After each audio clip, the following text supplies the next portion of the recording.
జగన్ కలల ప్రకారం అభివృద్ధికి ఒక మచ్చు తునక, ఒక చక్కటి గీటురాయి. ఆంధ్రప్రదేశ్ రోడ్ల మీద పాలు పోస్తే ఎంత క్లీన్ గా ఉంటాయంటే మన గిన్నెల్లోకి పాలు ఎత్తుకోవచ్చు, అంత క్లీన్ గా ఉంటాయి.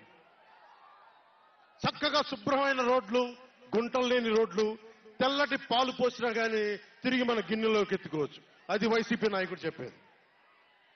స్కూల్లో మనకి స్కూల్ ఫినిష్ చేయగానే, కాలేజీలు పూర్తవగానే అమెరికా నుంచి, ఇంగ్లాండ్ నుంచి, విదేశాల నుంచి పరిగెత్తుకుంటాకొచ్చి మన విద్యార్థులను తీసుకెళ్లిపోతున్నారు వైసీపీ పాలనలో. అంత గొప్పగా ఉంది. ఉద్యోగాలు ఏ మూలకెళ్ళినా కిళ్ళీ కొట్లను, బడ్డీ కొట్లను విరివిగా దొరికేస్తున్నాయి. కత్తిపోట్లు, గాయాలు, మర్డర్లు సినిమాల్లో తప్ప పాపం మన వైసీపీ పాలనలో ఎక్కడా లేవు. పిల్లలు కూడా ఇది మర్డర్ అంటే ఏంటి, పుడుచుకోవడం అంటే ఏంటి అని చూస్తున్నారు. ఈ 5 ఏళ్ల వైసీపీ పాలనలో క్లీన్ రోడ్స్ ఉన్నాయని, ఉద్యోగాలు అద్భుతంగా ఉన్నాయని, స్కూల్స్ విద్యార్థుల్లో పట్టభద్రులు అయిపోయి అందరికి ఉద్యోగాలు వచ్చేస్తున్నాయని ఒక పగటికల్లో ఉన్నారు. రోడ్ల మీద వెళ్లాలంటే రోజులు అయిపోతా ఉన్నాయి. అందుకే కొంచెం కష్టమైన డబ్బులు తెచ్చి హెలికాప్టర్లు కట్టి ఇక్కడ సభాస్థల్లో దిగుతున్నాం. ఓజీలో వచ్చే remuneration,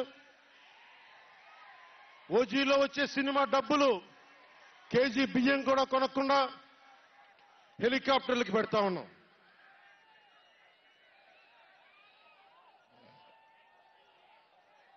behind every great fortune there is a crime అని ఫ్రెంచ్ రచయిత బాల్జాక్ అంటారు. ఏ కష్టం చేయకుండా అర్ధాంతరం నడిమంత్రపు సిరి వచ్చినప్పుడు దాని వెనక ఒక నేరం ఉంటుంది. ఇది సూక్తి యొక్క సారాంశం.